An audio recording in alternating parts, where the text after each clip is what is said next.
Deuxième jour à Yekaterinbourg et aujourd'hui déjà, bon, encore une fois, un super temps, regardez-moi ça, presque pas de nuages, un petit vent frais mais avec nos coups de vent c'est largement faisable.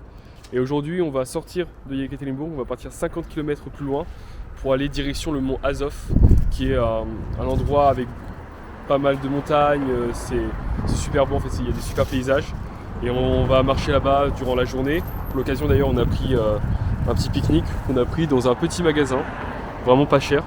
Et là on est en train d'attendre notre taxi qui va bientôt arriver. Des taxis d'ailleurs qui sont pas du tout chers ici. Donc voilà, encore une super journée qu'on va passer là, je le sens déjà.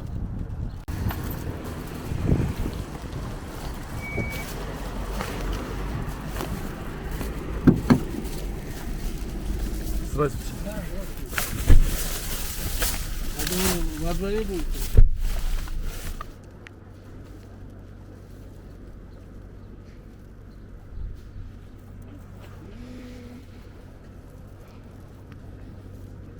Bon, il y a eu un changement de programme. À la base, on devait effectivement aller au mont Azov. Mais en fait, une fois arrivé dans le taxi, on a vu qu'en fait, il fallait 1h40 pour aller là-bas. Alors que quand on avait regardé sur la map, c'était juste 1 heure à peu près. Mais le fait qu'on ait regardé ça hier soir et qu'il n'y avait pas de bouchons, etc., bah, c'était beaucoup plus rapide. Donc quand on a vu ça, en fait, on a calculé, ça voulait dire 1h40 aller, potentiellement 1h40 voire plus retour. Ce qui aurait voulu dire presque plus de 3 heures, sachant qu'aujourd'hui on prend le train ce soir, enfin en fin d'après-midi vers 18h. Si on veut marcher, si on veut profiter de la journée, on n'aurait pas eu le temps. Donc en fait ce qu'on a fait, c'est qu'on a changé de programme et on est parti dans un petit village paumé à 30 minutes d'ici, où il y a des petits coins sympas et c'est tout aussi bien en fait finalement. Il n'y a aucun bruit, c'est calme. Regardez-moi ça. C'est un village qui s'appelle Palkina, dans lequel vous n'irez sûrement jamais. Un village tout aussi paumé que Tifauge par exemple. Voilà. Et on va peut-être essayer d'aller à la rencontre des locaux, peut-être, s'il y en a.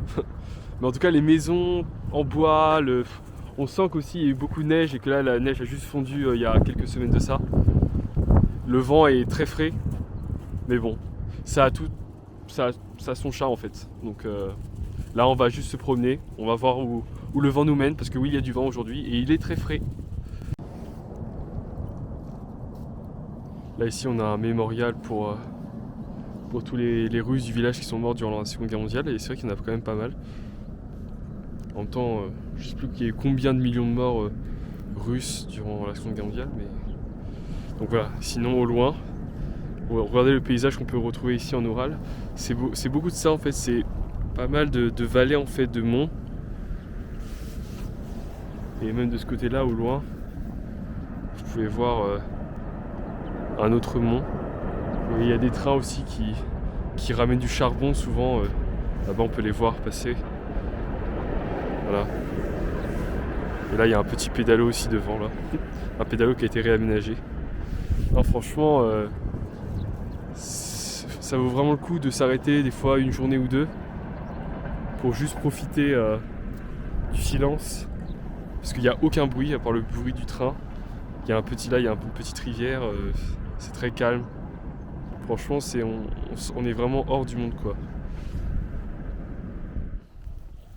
Et donc là, on mange nos petits sandwichs. Fort sympa. Petites tomates cerises, des fromages Emmental, Gouda, etc. Du chorizo, de la viande, forcément du pain et du concombre. Avec un beau soleil. À chaque fois que le soleil revient, il fait super bon. Mais dès qu'il part, ça caille.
Là on est vraiment dans l'hyper-centre. Hein.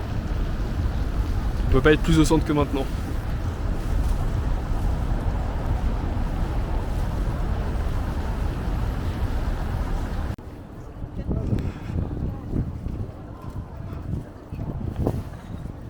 Il y a beaucoup plus de monde qu'hier. Est-ce que c'est parce qu'il fait beau?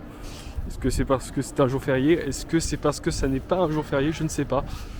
Mais une chose est sûre, là ça fait beaucoup plus vivant qu'hier. Hier il n'y avait personne vraiment, il devait y avoir 3-4 personnes dans l'entièreté de la rue. Tandis qu'aujourd'hui là tout le monde se promène. J'ai vraiment l'impression que ouais, c'est un week-end prolongé vu que hier c'était à la fête du travail. Je pense qu'aujourd'hui c'est un jour de repos pour tout le monde et tout le monde va se promener. Ouais.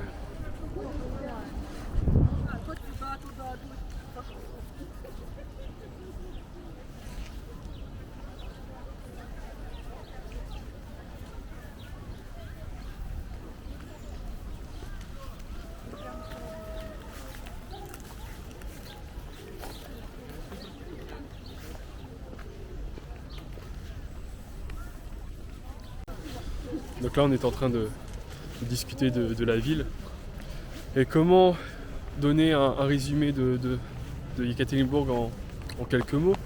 Eh bien déjà disons que on n'a pas l'impression que c'est une très grande ville parce que faut savoir que Yekaterinbourg c'est la 4e plus grande ville de Russie avec 1,4 million d'habitants.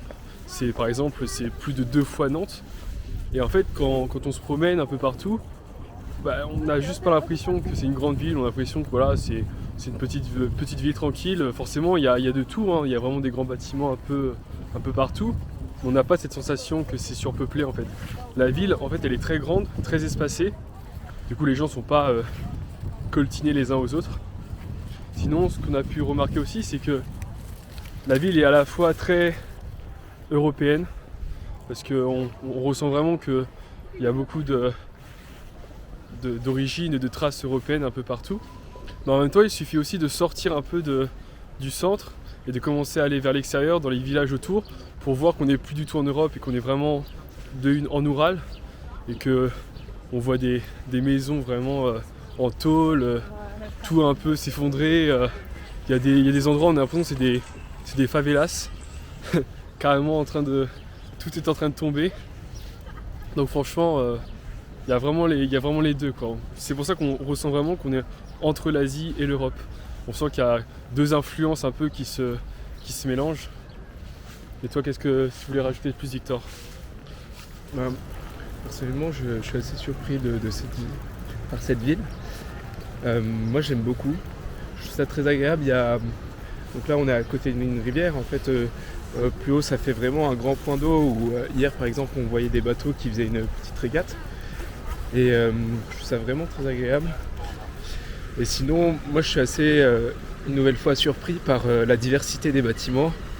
Il y a beaucoup de bâtiments très modernes, beaucoup d'immeubles en construction. J'ai l'impression que c'est une ville qui est assez dynamique. Et effectivement, comme disait Alexis, c'est vraiment pas surpeuplé. Par contre, ça a l'air vraiment du coup très étendu. Et moi, c'est ce que je trouve agréable dans ces villes russes, c'est que la concentration des habitants est beaucoup moins importante qu'en Europe. Et du coup, il y a de l'espace, on respire, c'est calme. Et donc voilà, c'est vrai qu'on aurait bien aimé qu'il fasse quelques degrés en plus. Ouais, ça c'est vrai. Ça aurait été vraiment agréable. Mais je pense que comparé à ce que ça peut être en temps normal, en hiver, on est déjà quand même très bien. Et puis aussi, ce qui est assez flagrant, mais c'est pas qu'à Yekaterinbourg d'ailleurs en passage, c'est à peu près dans toutes les villes en Russie, c'est le fait, cette frustration de voir que il peut y avoir tellement de potentiel dans ces villes-là, il y a tellement d'endroits qui sont vraiment beaux, mais malheureusement il n'y a pas d'entretien en fait. Il y a plein d'endroits, tout à l'heure on marchait, il y a un endroit qui avait été, je pense, qui a dû être créé assez récemment, avec un pont le long une sorte de quai le long d'une rivière. On descend les marches, et là, qu'est-ce qui se passe? Il n'y a plus de marches en fait. Les 3 dernières marches ont disparu, le béton a été cassé. Il y a d'autres endroits comme ça où le marbre est complètement cassé alors que c'est des super endroits. Il n'y a que quelques exceptions comme des églises ou des lieux vraiment très célèbres qui sur le coup sont vraiment entretenus. Mais on voit vraiment une sorte de problème assez généralisé en Russie où on a cette intention de créer de nouvelles choses, on a de l'inspiration, on a une volonté de faire, mais il n'y a personne après pour prendre le flambeau et pour entretenir les lieux. Et c'est vraiment dommage parce que il y aurait tellement de choses à faire et ça serait encore plus attractif que ça ne l'est aujourd'hui. Mais malheureusement, il manque quelque chose, alors que pourtant la population est très jeune, donc elle est très... Comment dire ça? Il y a vraiment du dynamisme, quoi. Voilà, notre arrêt à Yekaterinbourg prend fin. Là, on se dirige vers l'arrêt, vers la gare.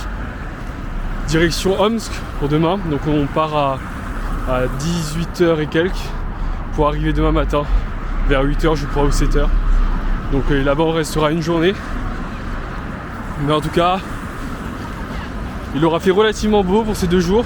Un petit peu froid, mais franchement, ça reste quand même une ville qui vaut le détour pour 2 jours en tout cas. Je pense pas que ce soit une ville qui mérite plus d'attention dans le sens où 3, 4 ou 5 jours ça me paraît beaucoup. 2 jours ça me paraît déjà bien. Et ouais, il faut juste prendre une tenue un peu chaude parce qu'il y a pas mal de vent alors qu'on est quand même début mai. Mais sinon voilà, une belle ville.